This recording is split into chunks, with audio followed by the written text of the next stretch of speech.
Resurrexit sicut dixit, Alleluia, ora pro nobis Deum, Alleluia. El Hijo del Espíritu Santo. Amén.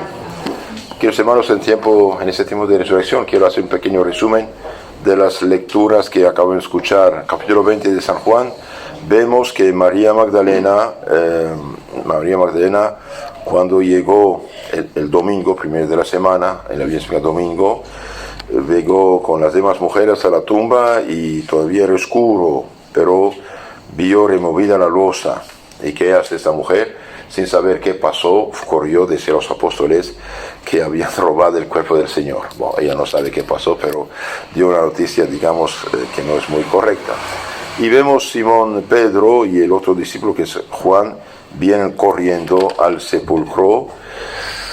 El primero vino, por ser más joven, corriendo vino, no entró. Simón Pedro vino, entró y vio que sí, la tumba está vacía y la sábana santa, los lienzos estaban doblados. Y después vino el otro discípulo, entró después de Pedro. Pienso es San Jerónimo que explica esto diciendo San Juan simboliza el pueblo judío y San Pedro simboliza los pueblos de la gentilidad, de paganos. Y bien, los judíos conocieron primero a Cristo, pero lo rechazaron en general. Vino los pueblos paganos y entraron y creyeron y finalmente se hicieron cristianos. Y al final del mundo los judíos también van a creer. Esto dice el Evangelio. Ahora apliquemos esto a nuestra vida espiritual. Todos fuimos bautizados, pienso desde chiquitos, gracias a Dios, en general todos sí, fuimos bautizados. Y a veces gente más grande, 20, 30, 40, 50 años, descubren la fe, se hacen bautizar y avanzan mucho más en santidad que nosotros, que llevamos un poco una vida más o menos y de veras hoy hay gente de origen musulmana, budista, protestante, atea, que se convierten, realmente viven una vida más intensa que los cristianos que somos. Entonces, queridos hermanos, tratemos de no imitar a Juan, que no entremos de una vez. Démonos al Señor, el que se da a Dios, Dios no se deja vencer por generosidad. En la medida que cumplimos el Evangelio, bien tenemos también las promesas del Evangelio. Es importante saber esto. Hoy, por desgracia, la civilización cristiana fue intoxicada en parte, claro, por ideas raras y sobre todo lo que llamamos hoy catolicismo liberal, que quiere reconciliar, de un cierto modo, la apostasía de Cristo con Cristo. No funciona.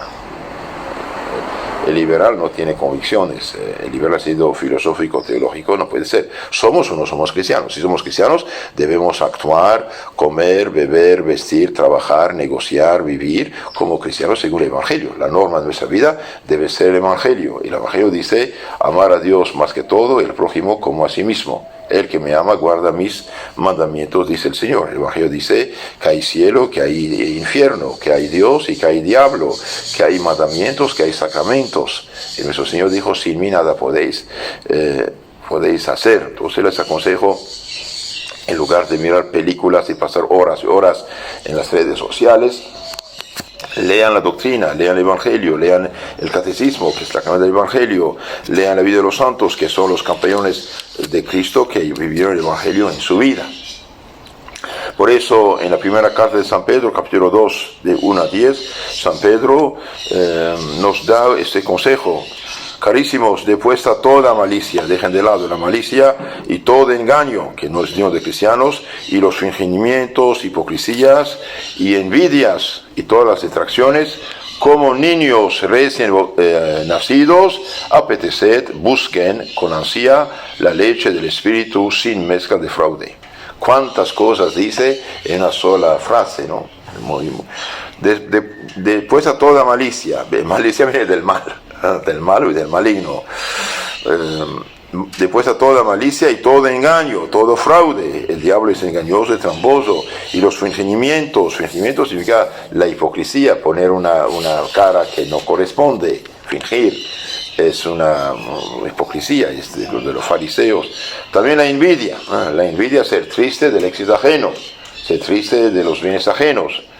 Y no, si algo funciona con el prójimo, demos gracias al Señor. Señor, te doy gracias por este hermano o hermana, que bien te pide de mí también, punto, porque tiene envidia. Porque tiene envidia. ¿Qué ganamos con envidia? Nada, perdemos más bien, perdemos. Entonces la envidia no sirve. La envidia es diabólica, porque el diablo nos persigue, nos tienta, quiere llevarnos al infierno por envidia, no hay otra razón. También las detracciones, las calumnias, las críticas.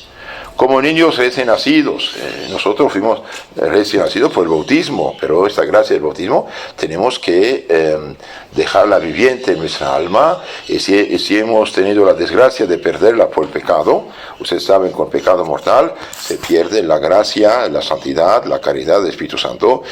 Solamente en católico, en pecado mortal, queda la fe, la esperanza, pero como la lámpara sin corriente eléctrica en la oscuridad. Entonces necesitamos recuperar la gracia, la santidad del Espíritu Santo con una buena confesión para apetecer, para buscar la leche del Espíritu, sin mezcla de fraude, dice San Pedro, a fin de que con ella vayáis creciendo en salud, en santidad, si es que ya sabéis, si es que ya habéis saboreado cuán dulce el Señor. Ese es el problema, saborear cuán dulce el Señor. Cuando uno vive en santidad, cuando uno vive en gracia, cuando uno realmente cumple los momentos de Dios, cuando uno cierra su alma al pecado y cuando lucha para progresar, y bien pasan cosas en su alma de paz, de tranquilidad, de alegría interna, ¿no? Es importante. Por eso un cristiano en pecado mortal no puede tener esas cosas, no puede. Pero hay un problema hoy, un peligro. El demonio, se sabe, no necesita estudiar años y años para conocer la física, química, biología, el organismo de las cosas, y bien puede intervenir, especialmente en las falsas iglesias fundadas por hombres. Pueden intervenir para engañar a la gente a sentir cosas bonitas, y no corresponde, no es posible, es muy, muy peligroso esto, y de hecho hoy el demonio se hace pasar por el Espíritu Santo. En esta misma lectura San Pedro dice: acérquense a él, a Cristo, como a piedra viva, que es desechada, es verdad, por los hombres, pero escogida y honrada ante Dios. Esto también tiene mucho sentido. Cristo fue rechazado, menospreciado, crucificado, calumniado, excomulgado por la autoridad legítima de esta época. Es, sin embargo, el Santo de los Santos, el Santo de Dios. Entonces, a veces uno, frente a un mundo relativista, paganizado, puede sentirse mal. ¿Por qué? Porque si todos van corriendo al camino de la perdición y uno no camina ese camino, los tratan mal, los señalan, lo menosprecian, los calumnian, etc. Pero no tienen miedo, no tienen miedo. Si uno está en el correcto, en el correcto. ¿No? La verdad es la verdad. 2 y 2 son 4, aunque todos los locos del mundo digan lo contrario, nada cambia. Nos pide de ser piedras vivientes, es decir, almas santas, santificadas en gracia de Dios y no en pecado mortal. Comparo Cristo y la iglesia a un árbol, Cristo el tronco, de este tronco todas las ramas reciben vida, pero si somos ramas secas, no damos fruto. Por eso un cristiano debe vivir siempre en gracia de Dios, en santidad y no en pecado mortal. La diferencia entre el árbol rama seca y los seres humanos en el cuerpo místico de Cristo, que es la iglesia, es que un cristiano en pecado mortal puede revertir, puede regenerarse, puede resucitar espiritualmente y recuperar la gracia y la santidad, ¿sí?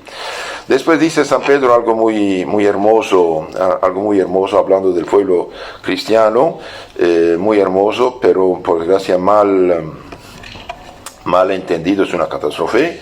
Dice esto: vosotros, al contrario, sois un linaje escogido, un sacerdocio real, gente santa, pueblo conquistado, liberado por Cristo, para que predicáis las grandezas de aquel que os sacó de las tinieblas a su luz admirable. antes no erais pueblo de Dios, ahora sois pueblo de Dios. Entonces, esta palabra o esta frase, vosotros sois un lenguaje escogido, es verdad. Tener la fe cristiana es un don de Dios. Tener la fe, la santidad es un don de Dios. Sacerdocio real, y de ahí sacan una conclusión a veces errónea los protestantes, que todos somos sacerdotes. Y bien, clarifiquemos esto. Hay dos tipos de sacerdocio. Sacerdocio ministerial, de sacerdote que conocemos, presbítero ordenado por obispo para dar los santos sacramentos, y sacerdocio bautismal del pueblo común, de los fieles. Todo bautizado está revestido de Cristo, por lo tanto es apto de dar culto a Dios legítimo y de recibir los santos sacramentos. Un pagano, un no bautizado, no puede confesarse. Aunque se confiese, pues está bien, pero no puede recibir absolución porque no está bautizado. Un no bautizado no puede recibir la comunión, los santos sacramentos, ¿sí? Entonces, el bautizado está revestido de un cierto sacerdocio común de los fieles, es decir, hecho apto para recibir los demás santos sacramentos y dar culto legítimo a Dios en la iglesia y asistiendo al santo sacrificio de la misa. Pero no es sacerdocio ministro. Es apto de recibir, pero no puede dar, ¿sí? Todos los bautizados juntos no pueden servir la misa. Sería teatro. No tienen este poder, esta facultad, ni de perdonar los pecados, ni de ungir a los enfermos con los santos óleos, ni perdonar los pecados. Entonces, sacerdocio común sí, sacerdocio apto de recibir los demás sacramentos sí, pero no es sacerdocio ministerial. Y por desgracia, mal entendido esto, nos lleva a decir lo que no es correcto. Entonces, linaje, pueblo escogido, sacerdocio real, gente santa. Ve, sí, el pueblo cristiano debe ser santo, santificado, purificado, sin pecado. Por eso San Pablo dice, los santos que están en Corinto, por ejemplo, saludan a los santos que están en Roma. Y los santos aquí son los cristianos, santificados. Hoy para nosotros santo es una persona canonizada en el cielo, pero en lo concreto todo cristiano en estado de gracia es un santo. No de milagros, eso no es necesario, pero viviendo en santidad. Pueblo conquistado, en sentido que liberado del pecado y hecho pueblo de Dios. ¿Para qué todo esto? Para pregonar, para anunciar las grandezas de Dios, que nos sacó de las tinieblas del error, tinieblas religiosas, y muchas también filosóficas. En resumen, queridos hermanos, seamos este pueblo santo de Dios, vivamos en gracia y en santidad. Si hemos fallado, si hemos pecado, tenemos un abogado, dice la Sagrada Escritura, que es Jesucristo. Y Jesucristo dio su Espíritu Santo el día de la resurrección de los apóstoles para perdonar los pecados. Entonces, la Iglesia Madre en este tiempo de Pascua, Cuaresma y Pascua, pide, ordena, insiste que todos sus hijos, sin excepción, se confiesen, comulguen, recen, vivan en gracia de Dios para ser luz y no tinieblas. En nombre del Padre, del Hijo y del Espíritu Santo. Amén.